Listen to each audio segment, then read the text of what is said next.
Hey Gators and sports fans, get all your Gator talk, news, analysis, and opinions on the Pod Up with Matthews in the Morning podcast.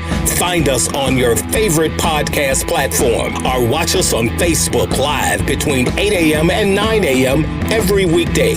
Pod Up, because we are Gator fans. So say it's great to be a Florida Gator. Good morning and welcome to a Wednesday, a hump day edition of Pod Up with Matthews in the Morning from the Crime Prevention Security System Studios. Large enough to serve you, small enough to care. Got a good show. We're going to recap what happened last night. The Final Four is set. We'll talk with JC here in just a second. Second portion of the program today, we'll be joined by the head football coach of the Arizona Wildcats, Jedd Fisch, who, wait till you hear his story, folks. Guy who never played football his entire life, was just a student at Florida, kept leaving notes on Coach Spurrier's window about wanting to just be a volunteer coach, and he has been all over the place in college football and the NFL. So we'll have him join us second portion of the show. But first, let's go to the Titan More Hotline. We're joined by JC. Good morning, JC. How are you? Yeah, I'm going to love that story of perseverance. A guy who really knew what he wanted, right?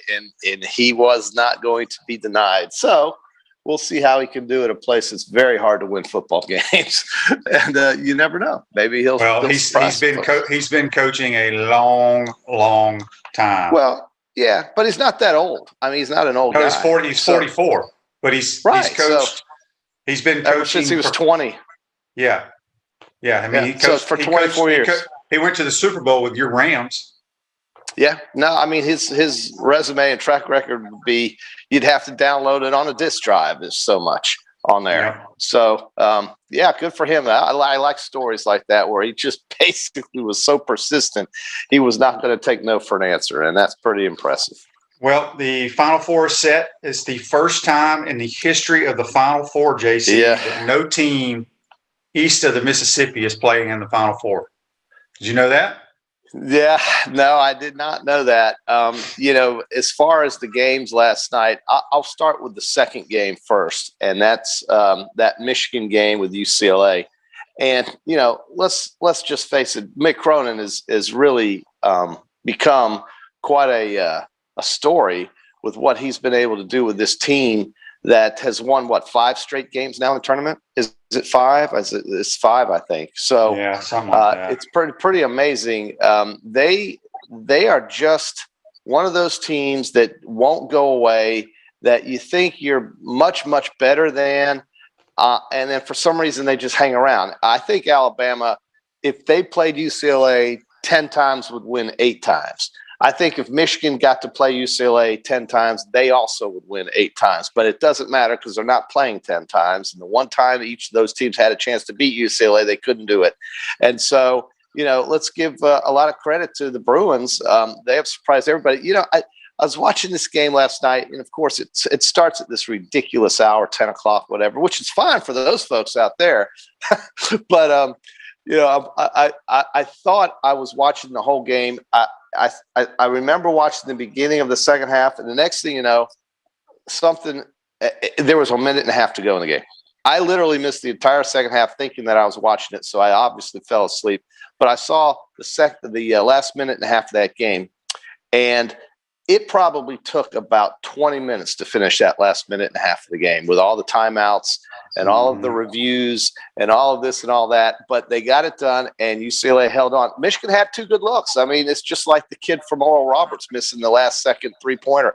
Michigan had some really good looks to win the game, but they didn't score. They went on a scoring drought, and when you do that in a loser leave town match, that's usually a big problem.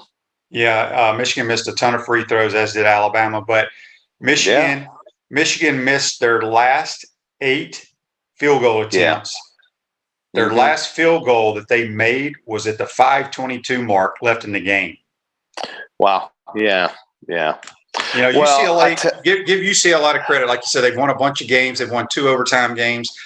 They're a team that they remind me of the team that, the Air Forces of the world, that in football They're going to slow the game down, limit your possessions, don't allow you to run up and down the floor.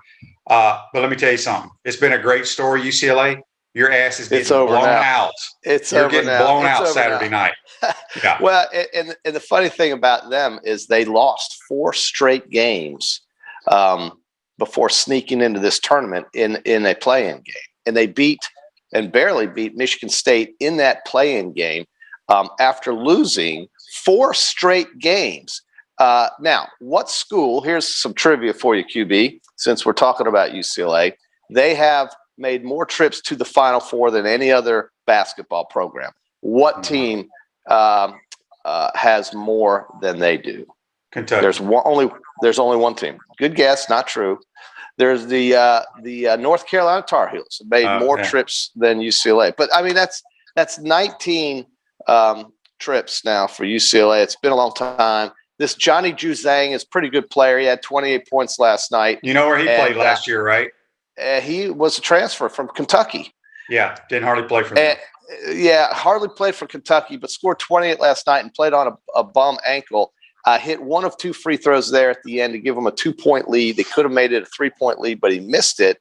Michigan had a chance with about 6 seconds left and couldn't hit the shot. They went for 3. It didn't go in. They could have gotten it inside, maybe drawn a foul, got it into one of their big guys, but they just did not seem like the same team that played against Florida State 2 days prior. So good for UCLA, but it is going to be a tall order to stay with that group that blew out the Southern California Trojans the other night. I mean, you would think that UCLA and USC are pretty similar in a lot of ways and forms, and they probably are. And USC had a better year than UCLA, honestly, in the regular season, and they just didn't even look like they belonged on in the same planet as Gonzaga. I've been trying to tell all our loyal listeners and you that that's the best. It's the best assembled college basketball team of all time. I'll argue with anybody. We got a couple of Facebook Lives here brought to you by Melton Law. Dan's referring to the stat that we threw out where Michigan didn't score the last 5:22 of the game. He goes, "That's a Gator stat." It is. So I guess Juwan Howard doesn't know what he's doing. Scott Tootin says Gonzaga proved no one will touch them, and I agree 100%. We got a text on the Titan of our text line. It comes from our buddy Ryan. He says, "Good morning, fellas. Shane, you've been harping on the basketball transfer phenomenon, and I couldn't help but notice last night during the broadcast that nearly every time Kevin Harlan would call a kid's name for the first time, it was transfer from Florida, transfer from Rice, transfer from Portland State, etc. It's NCAA free agency gone wild. No more building programs. It's going to be year to year, much like professional sports can be." He's exactly right. And speaking of that, JC, I got this stat for you, or this. It's not really a stat. Let me pull it up. Talking about fact. Talking about transfer portal. Your squad, who has a bunch of transfers on it at Alabama. They've already reached out to supposedly the 2 best transfers in the transfer portal: East Carolina, Jaden Gardner, and Furman transfer Noah Gurley. So you heard what I just said. From East Carolina and Furman, those are supposedly the top 2 transfers in the portal that Alabama's already reached out to. So. Well, I guess he's going to try to get some players in. Look, I mean, this is what we were talking about a week ago, where you basically need a staff to keep their eye on the transfer portal, a coach, a transfer portal coach. Not really. You and I can pull up the transfer portal right now. Yeah, and we can look. These coaches know who these players are. They've been recruiting AAU tournaments forever. So that's true. I couldn't agree more with what Ryan said in his text, because it is so true. Every time Kevin Harlan or whoever is broadcasting the game, he transferred from Idaho last year. He's a transfer from Northern Kentucky. And that's what college basketball – there's no reason to try to build a program in basketball anymore, because, JC, if you're good enough, you're only going to stay at that school for 1 year, and then you're going to go to the NBA. Yeah, I mean, I've never liked the one and done thing, but you can't tell a kid he can't go to the pros. I mean, that's an NBA thing. That's the NBA is the only. But my point is, there's no reason kids staying 3 and 4 years. Now, not everybody's goal is to go to the NBA, but not everybody's good enough to play in the NBA. They think they are, but they're not. And I just think that's the way to go now. The hell, I mean, you maybe can sign one kid out of high school if you really like him, but I'm making up my team. It can be a different team every year. And I was doing a show for somebody the other day. Maybe it was yesterday. I can't remember. I do so many shows. And, you know, it's the whole Gator Nation is so upset because Omar Payne yesterday announced he was leaving. Okay. Well, last time I checked, Omar Payne hadn't done a whole lot since he's been here. So I don't know why, nothing against the kid, but I don't know why people are so upset that he's leaving. It could be he could have been told in his exit meeting, hey, Omar, we got our eyes on a 6'11" guy in the transfer portal, and he's probably coming here. I can't guarantee you any playing time. So we don't know what's going on. But my point is that next year at this time, if the Gators go into the tournament, which they'll probably go to the tournament again, and you got 5 starters that one played at Furman, one played at Wofford, one played at this place, and they are in the tournament, do you think the Gator fans are going to give a damn who left last year? No. That's what I'm saying. They're only going to care about the players wearing the uniform. And you know, typically when people have left football teams, we've never really cared that greatly about who was transferring or what quarterback is going to move on to another place. And I don't think, you know, I mean, maybe Georgia fans cared that Justin Fields left, but only because he played a lot at Ohio State. When he left, at the minute he left, they didn't care.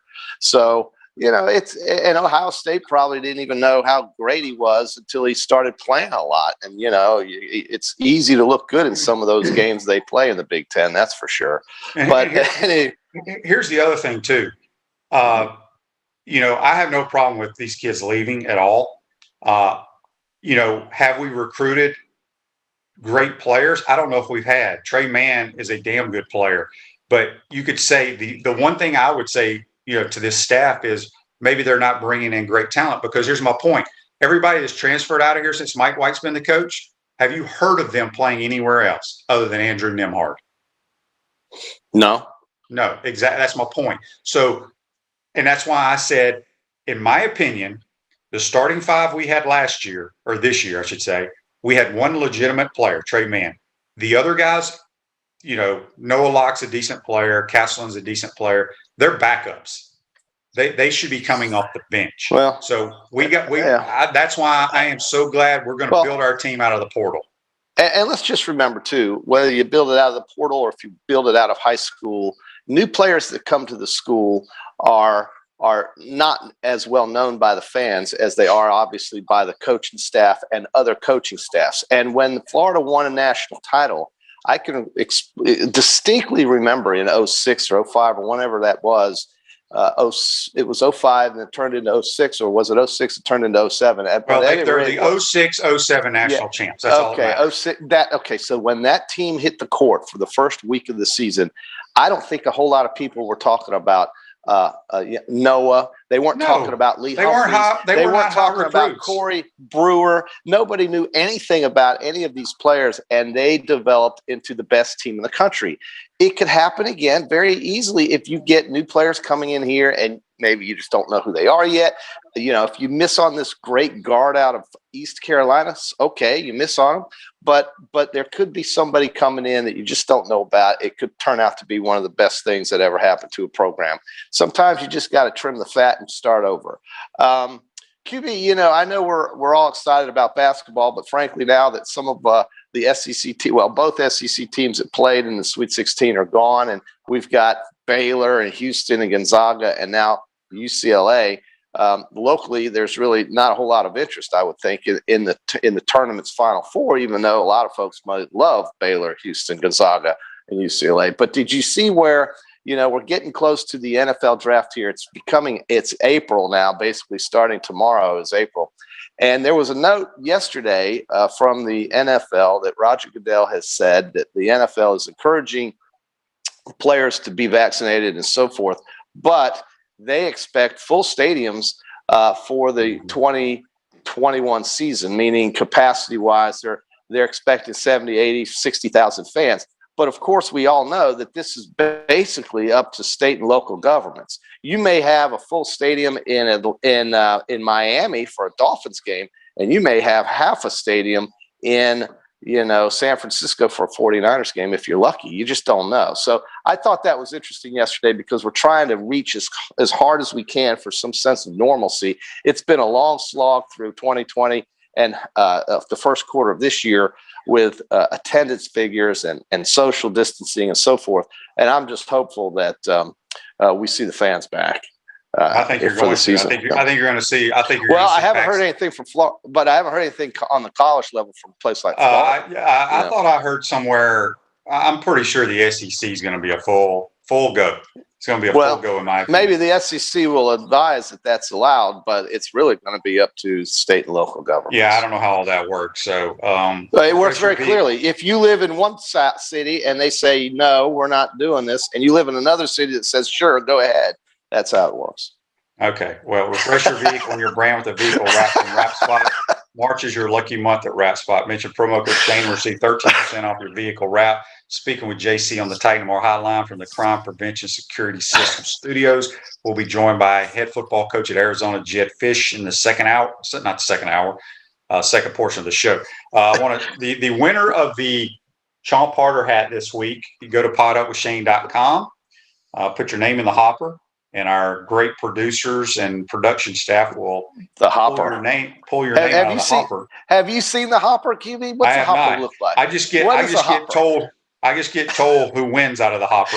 And this week it goes to Richard James. Richard James wins the Chomp Harder hat. And don't forget, tomorrow we'll draw for the COVID-19 survival kit from G-Tech Sport. So make sure you go to podupwithshane.com. We got a couple of Facebook Lives here. And I was going to mention this. Today's pro day here in Gainesville at the indoor practice facility. John says on Facebook Live, brought to you by Meldon Law, I saw Martez Ivy's working out today at Gators Pro Day. Are you surprised he hasn't landed on a team yet? Not at all. Not at all. It's hard to make it, and that he's a prime example. Nothing against the kid. I don't know him personally. But he was like the top-rated offensive lineman in America out of a pop. I remember. Yeah, I remember how highly rated he was. Yeah. I mean, he was a starter, but, didn't do a whole lot. Rick, we got another Facebook Live. I love when these people throw all this news and notes out there. Rick says, the Supreme Court will take up a case that could reshape college sports on Wednesday, pitting the NCAA and the 11 conferences against a class of student athletes seeking compensation. I guess he's referring to the NIL, the National Image and Likeness. That's already been passed in the state of Florida, I'm pretty sure. Yeah. I'm thinking you're right. It has, because this is the first time we've heard about this. I don't know how they're going to divide that up if that goes through. I really don't have any idea. I mean, that's way above our pay grade, or mine at least.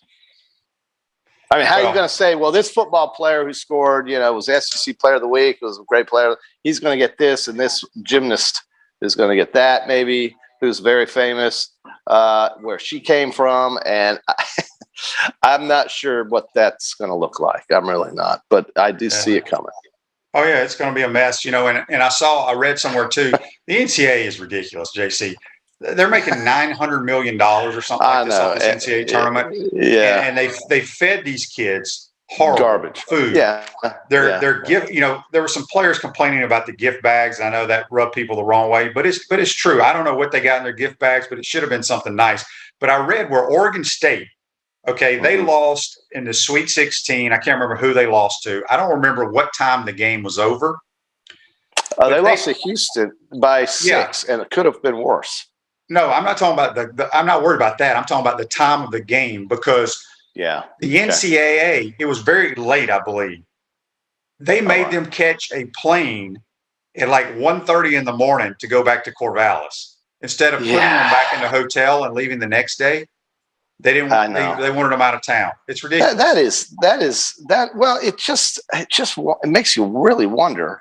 How much these administrators care about these kids. I just don't see it. I mean, maybe they do, but they have a hard way of showing it. If you're going to tell a team who's been in a bubble for 2 weeks or however long it is, struggling through a tournament, playing in a tough game, and then saying, take your shower, pick up your crap, and get on that plane and leave. Yeah, we're not going to pay for that extra night at the Marriott. So I mean, it's unbelievable. It is totally unbelievable. Yeah. All right, JC, let's get to our Peachland Dentistry, Gator Nation's #1 source for dentistry in Port Charlotte and surrounding areas. Visit them at peachlanddental.com. It's JC. So maybe before we do that, I think we both went 2-2 on the basketball, or maybe 1-3. I want to say the game I won was Gonzaga. I lost by a point on Arkansas, and I think I did have Oregon State. Did I not have Oregon State? Because I've been with them taking the points the whole time. I don't know, but your bookkeeping has been horrible because we don't even know where you have one job, and that's to tell us how many golf where our record is in golf. Nobody really knows. So starting today, I've won a tournament. I know my picks have won a tournament. Well, so has mine. So the bottom line is, Which tournament did you win? I won before you won. You sure you won, or you were? I'm 100% sure my guy won.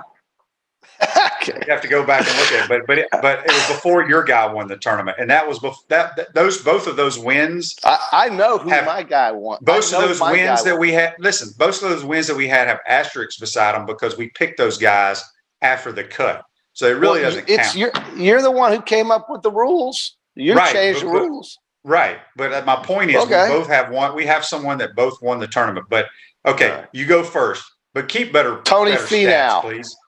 Oh, Tony Feno. I gotta pick I knew you had him. I liked him because he plays his course very aggressively. He will make so many birdies and bogeys on this course. You wait till you see what his card looks like on this particular course that they're going to play in San Antonio. Who is Tony Feno? Wait till you see his card. He's going to have probably twice as many birdies as bogeys, and more of each of those than pars. I'll take Gary Woodland. That was one of my picks. Jeez. Jabroni just took my third pick. Okay. Why'd you take him? He's a good player, and he hits the ball low. They're all good players. Yep. Ryan Palmer comes from the state of Texas. Ryan Palmer. All right, I got Scotty Scheffler. Okay, he also comes from the state of Texas. I'm going to go with a guy who played really well in match play, who I think is about ready to break through and win something this year. I don't know when it'll happen. It could happen this weekend. I'm going to take Matt Kuchar. All right, you can have Cooch. I'm going to go with I'll be dang, Ricky Fowler needs to start playing some golf. That guy is just awful right now. I mean, he should be playing on Fridays with you guys at Meadowbrook. Who did you have? Who was your second pick you just said?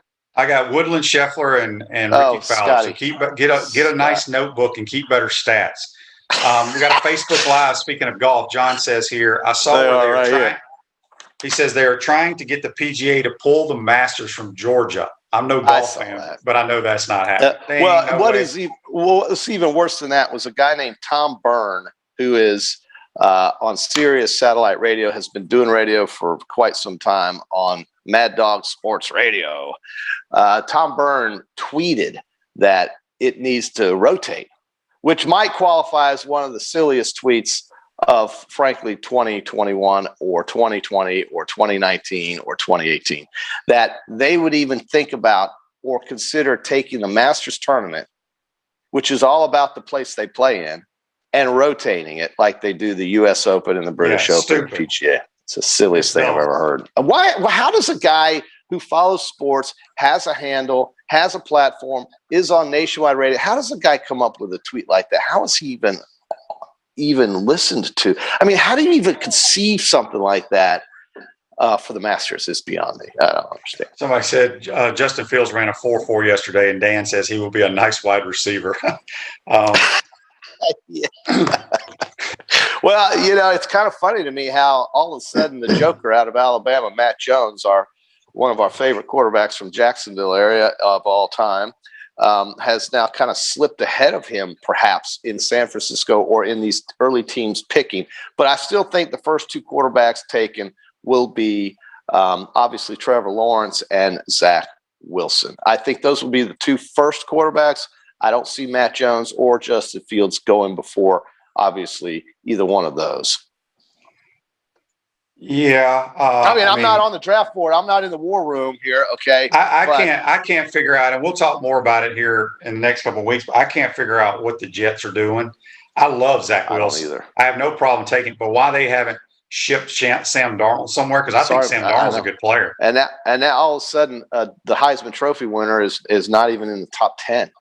So I don't know. I guess somebody doesn't like scoring touchdowns or something. I don't. But maybe it's his size. Maybe it's something that with his interviewing. I don't have a clue what's happened to Devontae Smith. But I'm telling you right now, there wasn't one player on a field of multiple NFL players in that national championship game that was doing more special things than Devontae Smith that night. So, okay. I mean, if you think you can cover him, go for it. But he's not even in the top 10 now. I don't know what happened. That's odd. Well, doesn't mean he won't get picked, but a lot of things will change. I'm anxious to see where Kyle Pitts goes. A tight end. I don't know what the highest tight end's ever been he's drafted. He's going to go top 10, definitely in the top 10. I think somebody's going to take him in the top 10. Don't you think? Or somebody's going to trade up to get into that top 10 to take him that wants him. This guy is a machine offensively. He will score a lot of touchdowns if he gets on a team with a quarterback. A guy that can flip it in there like a Matthew Stafford or an Aaron Rodgers. If he gets on a team with a great quarterback, watch out. The numbers he could produce are going to be extraordinary because all you need to do to get Kyle Pitts going is just somehow get him the football and he'll do the rest. He's an amazing player. He's a very good player. I'm anxious to see what the NFL guys do to him. Somebody's got to either trade up to get him or take him early. I can't imagine a talent like that who could basically beat double coverage. Okay, that's his thing, right? He can beat double coverage. He's got no problem beating double coverage and, catching everything that comes to him. So not to mention he's fast. I don't see how he doesn't go in the top 10. I'd be stunned. That and Devontae Smith not being picked in the top 10 is surprising to me. Those are the two best players catching footballs last year. Dan says they're the two best. Dan says here on Facebook Live, brought to you by Mellon Law, maybe Devontae Smith is shorter than reported or some silly stat that the NFL likes, which is true. Yeah. Maybe his hand size is what they want. They got some crazy stuff. Good luck covering that guy with a linebacker or anybody really. All he did was set records in college football. But again, the two guys receiving the football as pass receivers, the two best on this board are Kyle Pitts and Devontae Smith. Jamar Chase is good, but I'm taking Smith or Pitts. Okay, Chase is great. He'll be a very good pro. There's no question in my mind that he will be a good pro. All those LSU wide receivers are the same guy. They all run the same. They all catch a football the same. They're all athletic. They're tremendous. But the two best are Smith and Pitts in my mind. But I'm not Mel Kiper either. No, you're not. All right, JC, we're going to take our first time out. And we're going to be joined here in just a minute by Jedd Fisch from Arizona. Talking a little Wildcat football. All right, JC, we'll see you later, my man. Friday. Okay. We're going to take our first time out of the program. When we come back, we'll be joined by Jedd Fisch. We want to take this moment to thank all our sponsors who keep the show going and pay the bills. Our gridiron sponsors are Crime Prevention Security Systems, large enough to serve you, small enough to care. Titan MRI, Gainesville's only locally owned and operated MRI facility. Meldon Law, where you matter most. Peachland Dental, Gator Nation's first choice for dentistry in Port Charlotte. Comfort Temp, comfort is our business, peace of mind is our promise. G-Tech Sport, keep your athletes in the game with G-Tech Sport. Celebration Point Town Center, Center State Bank, Chris Doring Mortgage. Some of our touchdown sponsors are Big Mills Cheesesteaks, MB Listing, Cornerstone Financial, McDonald's of Gainesville, My IT Masters, Gainesville Neon and Signs, 84 Lumber, Tropical Smoothie Cafe, Chick-fil-A on Archer Road, Avra and Smith, Dowling Signs, Chomp Carter Apparel, Ruse Ogra Agent, State Farm Insurance, Silver Cube Billiards and Sports Bar. If you are interested in promoting your business on the show, visit potupwithshane.com and click the advertise button. Again, thank you to all the great businesses that support the show. If you like what we are doing here, make sure to follow us and support the businesses that support us. Welcome back to the Crime Prevention Security System Studios, large enough to serve you, small enough to care. Celebration points where the Gators go to celebrate with premium brands like Dave & Buster's, Nike, Sushi Hana, Uzzaline Day Spa, and coming June of 2021, the HBC's new restaurant, Spurrier's Gridiron Grill and Visor's Rooftop Bar. We will see you at Celebration Point where the Gators go to celebrate. We're now going to go to the Titan Lamar Highline. We're going to be joined by the head ball coach of the Arizona Wildcats, Jedd Fisch. Good morning, Jedd. How are you? Morning, Shane. I'm doing great, man. How are you doing? I'm good. You're going to have to come visit the head ball coach's new restaurant opening up. Yeah, I didn't know about that. Visor's Rooftop Bar and Grill, huh? Oh, yeah. Yeah. It's amazing. It's supposed to open in June. It's basically a museum. Every visor he ever wore, he kept. It's going to be displayed. The Heisman's there. It's every trophy he's ever earned, all his rings, watches. It's going to be outstanding. So, oh yeah, I'll come to visit for sure. Yeah. All right, Jedd. Let's talk about your journey to being a head coach. I like to, when I bring coaches and athletes on my show, I like to start when they were youngsters. You grew up in New Jersey, all-state tennis player, never played football, and you decided to leave New Jersey and go to the University of Florida. What made you decide to go to school at UF? Yeah, it was one of those deals that I grew up in Jersey, as you said, played tennis. My dad was a college tennis player. My stepdad was a head football coach at Bergen Catholic High School in Jersey. And when it was time to make that final decision where to go to school, my dad said to me, well, what do you want to do? And I said, I want to go coach football. And he kind of looked at me like, really? I said, yeah. He goes, well, where do you want to go? I said, well, I want to go where the very best is. And I said, I want to go learn from Coach Spurrier at the University of Florida. And it was 1994 at the time. And I said, I got to find a way to get there. I didn't know how hard it was going to be to actually get in the building, but that's where I applied, and that was the only place I applied. Yeah, tell us about that story. As you said, I believe the story's correct. And Coach Spurrier, I've heard him tell it before, that you just kind of like went up to the coach's office, knocked on his door and said, look, I'll do whatever. I just want to be a part of the program and learn how to coach. Tell us kind of how that all unfolded. Yeah, I mean, it was one of those deals that I was like, I got to school. I applied down in the equipment room. I tried to get an equipment manager job, with Tim Sane. That didn't happen.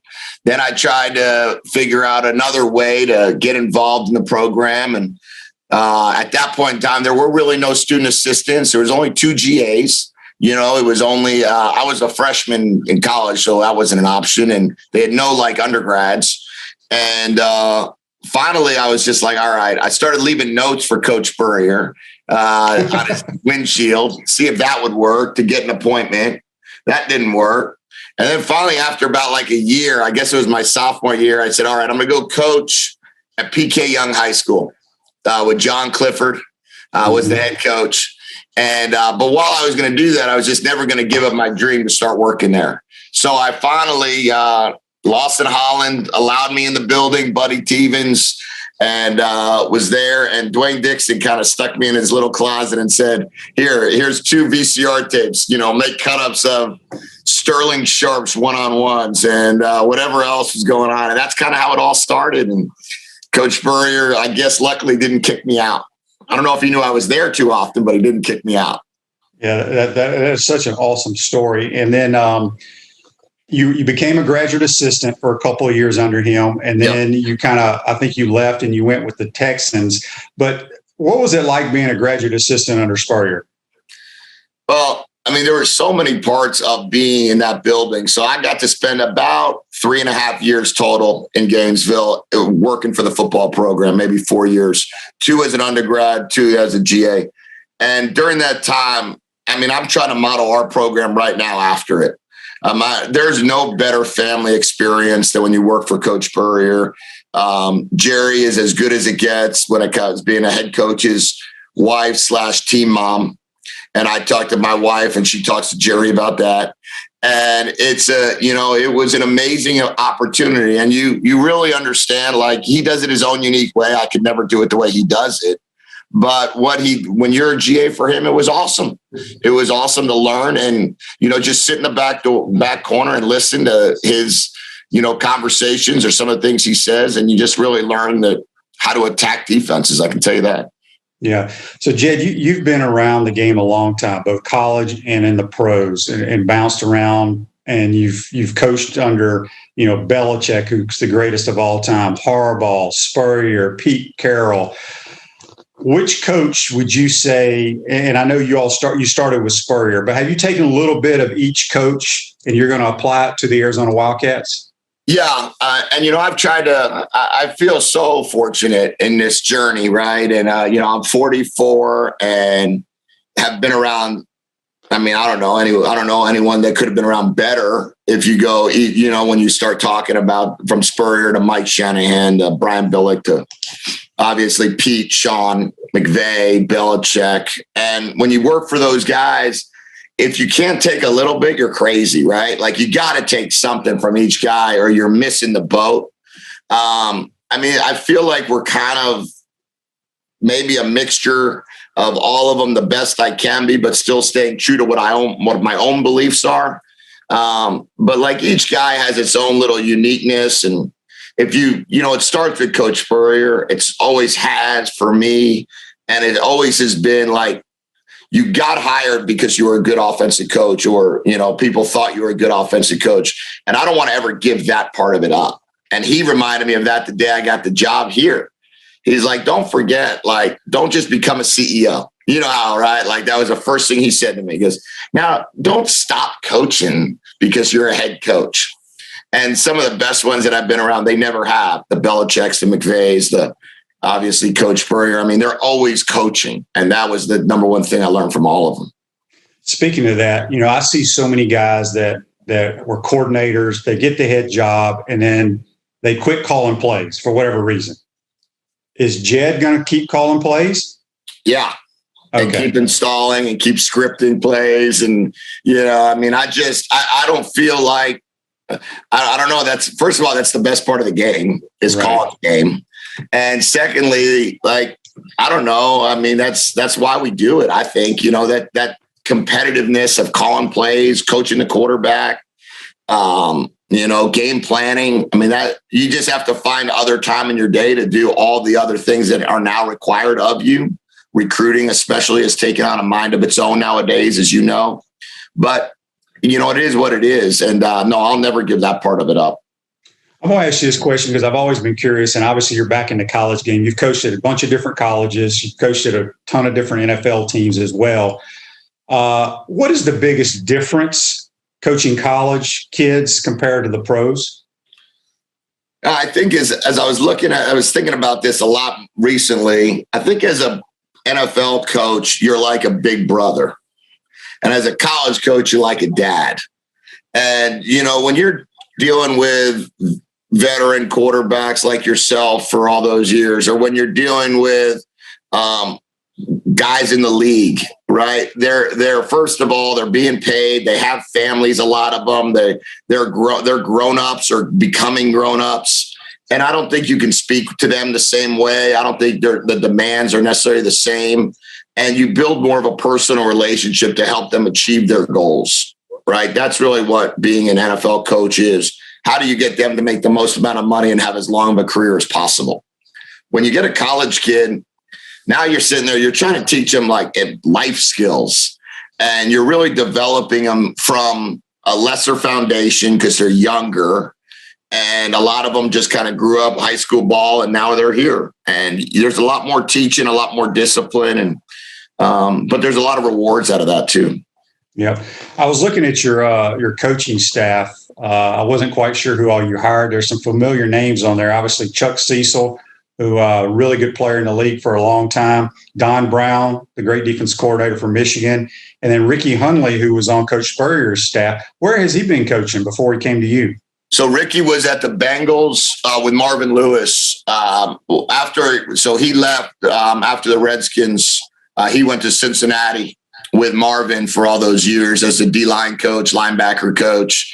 And then from there, he ended up going to Memphis the last couple of years when Marvin was no longer in Cincinnati.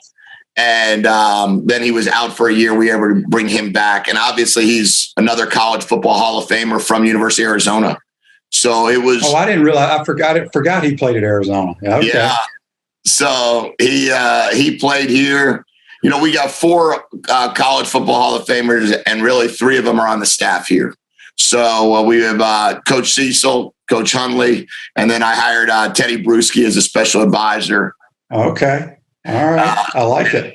Yeah. And then, you know, we got, and then obviously some guy named Scotty Spurrier's on your staff. Scotty Spurrier's on our staff. Yeah. Doing a great job for us. Special teams. He's really taken on a special teams mentality and has done a great job. And then you obviously know Pete Carroll's son, Brennan, is our offensive coordinator, line coach. So we brought him in from Seattle. So we got a really good staff, I believe, of a lot of really good football coaches, and really excited about the NFL experience. We got about 80 years of NFL playing experience on the staff as well. So it's pretty cool. Jed, what are your thoughts about, I mean, recruiting has changed so much, and you can kind of tell us it never stops, basically. I know during COVID, it's kind of been some issues. Kids can't come be face-to-face. But what are your thoughts about the transfer portal? Do you think that's the way college football is going now? Well, you know, when you're a new staff, you can become a real benefactor of it. You know, like we brought in 11 guys out of the transfer portal. But also when you're a new staff, it could be a real detriment, because if guys don't like what you're doing right away, you can lose them and not get initial scholarships back. So it's, you know, by allowing the free agent market to never stop and just to keep churning out, oh, I can go in the portal. Now I can become available. And now I can go in the portal. You know, you wind up, it's harder to build that team that you're accustomed to, right? Where you come in with your group of 25, you develop them, the next group of 25 comes in, and maybe there's 1 or 2 transfers that go along the way. I mean, now you're looking at 25% of your team could end up being part of the transfer portal one way or the other. And it's a unique balance, but it does allow you to get better quicker. Yeah, no question. At Chris Doring Mortgage, they do mortgage lending right, helping home buyers throughout Gainesville and North Central Florida. Call Chris Doring Mortgage today at 352-244-0840. We're speaking with head football coach of the Arizona Wildcats, Jedd Fisch, here on the Titan Tomorrow Hotline. All right, so Jedd, when you when you talk about your offensive philosophy, as you mentioned, you're around Sean McVay. I got a 2-part question here. What kind of offense are you going to run? Is it a version of Coach Spurrier's vertical passing game with a little bit of West Coast? And then my second part of the question is, who has the better memory, Sean McVay or Coach Spurrier? Well, the best line ever was, which you probably heard, you know, someone asked Coach Spurrier about that same question, and he said, well, ask him about 25 years if he can remember as much as I can. Yeah, that's no question. So, you know, they're both so unique and special in terms of as offensive coaches, and they do have unique memories, that's for sure.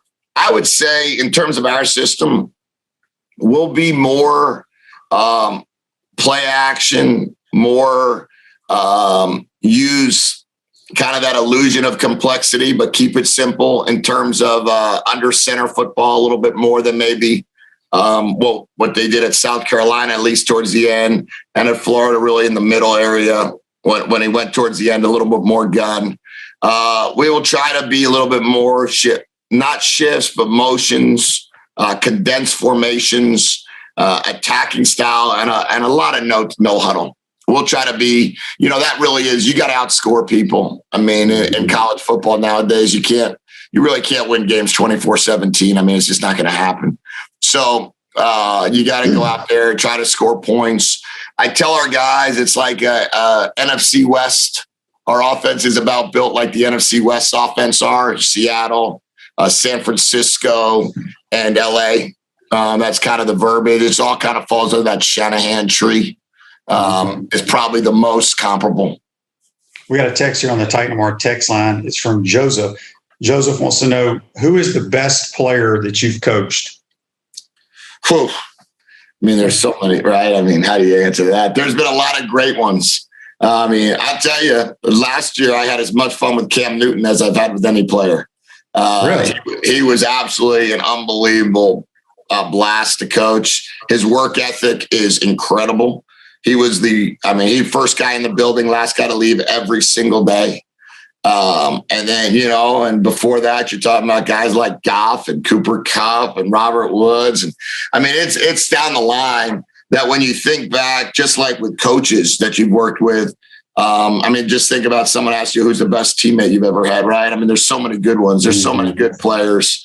I just feel like I've been so fortunate. I came from a non-playing background, scrapped and clawed to get at University of Florida, had the best 7 years of my life in Gainesville, got 2 degrees from there, worked for Coach Spurrier and some of the greatest teams. We were sitting there in Sugar Bowls and Orange Bowls and SEC championship games, and he gave me this chance. And now I just feel so blessed since then to have been around so many great players and so many great coaches. And I owe it all to Gainesville, Florida, though. And I believe that. I never forget that part of it.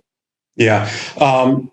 So I was reading, and I did not know this. Howie Roseman, the general manager of the Philadelphia Eagles, is a Gator? Yeah, he was my roommate. I knew that. That's what I'm saying. He's your roommate. So you worked for a bunch of NFL teams. He would never hire you? That's what I said. Trust me, I said it to him the other day. He got mad at me that I didn't send him Arizona clothing because Coach Belichick said, "Hey, I'm wearing my Arizona sweatshirt," when he was talking to Howie, and Howie goes, "Well, I don't have anything." And I said to him, "Well, you had a lot of chances to hire me. I would have given it to you for free." Yeah, but, I had no idea he was a Gator. Y'all were roommates. That's crazy. LL 185 at Oxford Manor, man. LL 185. Oxford Manor. Oh boy, those days. Hey, so a few more minutes with Jedd Fisch, head coach of Arizona. The quarterback. The quarterback's always the most important position in all the sports, but it's even more important these days. What are you looking for when you recruit guys at Arizona? Yeah, they got to be able to move the football and not turn it over in high school. And first and foremost, they just can't be bad decision makers. That's really like the very first thing and this is kind of developed over time. Like at first, maybe it was the biggest arm, then it was the most athletic, then it was the high school kid that won the championship. I've now gotten to the point of watching them and saying they got to be great decision makers, because before we learn how to win, we have to learn how not to lose. And we don't want to have guys that don't know how to do that. And then you got to have a moxie. You got to have a personality about yourself that when you're, even right now, when we're having Zoom calls for recruiting rather than in person, you can kind of feel what type of guy the kid is. And has he been able to lead his team to wins? Is he competitive? Does he love football? Is football always on and it's, in the background? Is that something that matters to him, or is it video games, or is it just like, hey, I've been blessed with this arm? I need guys that absolutely just love it with the same passion that we're going to attack it with. Yeah, when you look at the quarterbacks coming out this year, you as a former NFL coach, I've said Trevor Lawrence, in my opinion, is the most NFL-ready guy. A lot of people said it was Andrew Luck and Peyton Manning, which I agree. But this dude has more athletic ability and can run the football. I've liked the Zach Wilson kid since he was a freshman. He's a combination of, in my opinion, of Mahomes and Aaron Rodgers. Now, I don't know if he ever played that way, but the different arm angles and things that he can make. And then obviously Justin Fields and other people. What are your thoughts on the quarterbacks coming out this year? And I don't know if you got to see a lot of Kyle Trask. What do you think he's going to do in the NFL? Yeah, the Trevor Lawrence, I went and watched as a high school sophomore and offered him when I was at Michigan. And I went back and looked at my report, and I'm like, this is the greatest high school quarterback I've ever seen in my life. I don't think that's changed. I think Trevor Lawrence is a special dude. He's got unbelievable. The talent that guy has is incredible, and his size and his athleticism. In terms of Zach came in. I remember Zach as an 8th grader at the all poly camp in Utah. I remember Zach coming to our UCLA camp. I was one of those dumb coaches that didn't offer him. And I just think he's a fantastic kid. I still talk to Zach, and I think the world of him. He does. He reminds me of, I'm used to mix Drew Brees in with him also, because he has that little ability to step up in the pocket and find throws and doesn't always just skirt out. He just does some special things. And then I don't know Justin very well. I've really started last year. I started watching more Florida games than I have in a long time. And Trask is he's a good looking competitor now and goes out there and slings it around, makes good decisions. That tight end is unbelievable. Mm-hmm. So, I don't know much about him, but from what I saw on TV, it looked like he's going to have a chance to have a good career as well. Yeah, I agree. A couple more things, Coach. You mentioned you went back and looked at your notes that you had on Trevor Lawrence. Are you one of those coaches that have notes since 1999 when you were sitting in meetings with Coach Spurrier? You just keep everything? Yeah, I did. I have our game plan from the LSU game sitting behind me. It's, I've just tried to, I try to, move notes to certain places, but there's certain things you just want to hold on to. And I think one of the things is when you're evaluating players, both in the NFL and in college, really, you don't know if you're a good evaluator or not until you look back 5 years from now. So, you look back at your notes and you're like, how did I miss on Zach Wilson, right? Like, what was it that, I loved him. Why didn't we offer him then? Or what made us go with? And I think that if you don't look at your own notes and you don't look back and see some of the decisions and some of the draft picks and what made you go with the guy, you never will learn from that. Yeah. Back to Coach Spurrier, because I've said someone should have done or still needs to do a documentary on him, even though we don't have a lot of in-meeting film of how he runs a meeting and what his playbook is, like 2 sheets of paper stapled together, fold them up, put it in your back pocket. You've been around all these great coaches.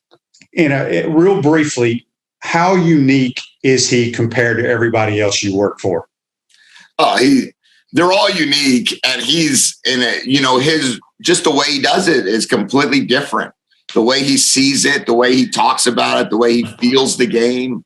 The way in practice, what's important to him, what's not important to him. I'll never forget, you're never going to yell across the field and tell him what to play. So why are you scripting all the time? Figure it out. And I think he's as one of the best. I know that I saw somewhere it said a head football coach needs to be a CFO, a chief figure out officer.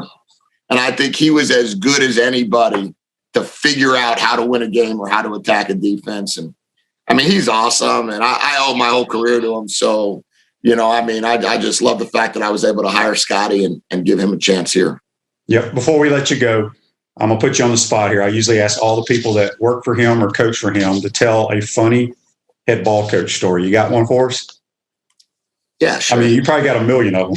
Yeah, I'll give you a good one. You'll like this one. So one morning, we're walking in, and it was in September, and I was wearing a suit and tie to the office. And he goes, "Jibba, why are you wearing a suit and tie?" I said, "Oh, Coach, well, it's a Jewish holiday. I'm Jewish, He goes, "Jibba, the rabbi? I never knew." Oh, God, that's hilarious. That's him, though. That is him. And he goes, "Okay, yeah, my man, go ahead and do that then."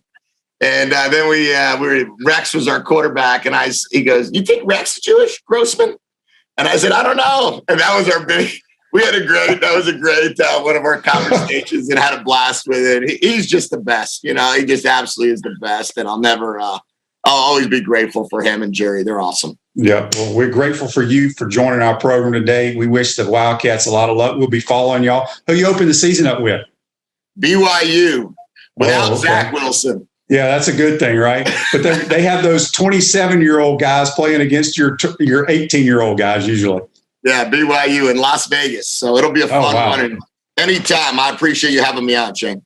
All right, Jedd. Take care, buddy. We'll talk to you soon. Okay, thanks. See you. That's Jedd Fisch. Join us on the Titan MR hotline. We come back. We'll wrap up this Wednesday edition. Hey, Gators. This is Coach Steve Spurrier. Pot Up with Matthews in the morning. We'll be right back after this commercial break. We want to take this moment to thank all our sponsors who keep the show going and pay the bills. Our gridiron sponsors are Crime Prevention Security Systems, large enough to serve you, small enough to care. Titan MRI, Gainesville's only locally owned and operated MRI facility. Meldon Law, where you matter most. Peachland Dental, Gator Nation's first choice for dentistry in Port Charlotte. Comfort Tim, comfort is our business, peace of mind is our promise. G-Tech Sport, Keep your athletes in the game with G-Tech Sport. Celebration Point Town Center, Center State Bank, Chris Doring Mortgage. Some of our touchdown sponsors are Campus USA Credit Union, Adams Rib Company, Doreen Wiebe Realtor Caldwell Banker, MM Parish, Gator Dominoes, Celebrate Primary Care, Gator Bait Media, Wrap Spot, Okido America, Gators Dockside, Style Cuts, Ironwood Golf Course, TB Financial, Meadowbrook Golf Course, Darshakow Insurance. If you are interested in promoting your business on the show, visit podupwithshane.com and click the Advertise button. Again, thank you to all the great businesses that support the show. If you like what we are doing here, make sure to follow us and support the businesses that support us.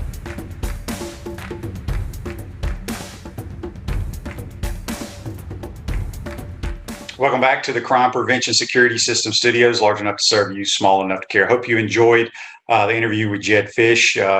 We could have gone for hours with him. Remember, tomorrow we got Brent Beard. We also have David Steele, the play-by-play announcer of the Orlando Magic. Today's show's a wrap, brought to you by Wrap Spot. Be safe out there, folks. We'll see you tomorrow.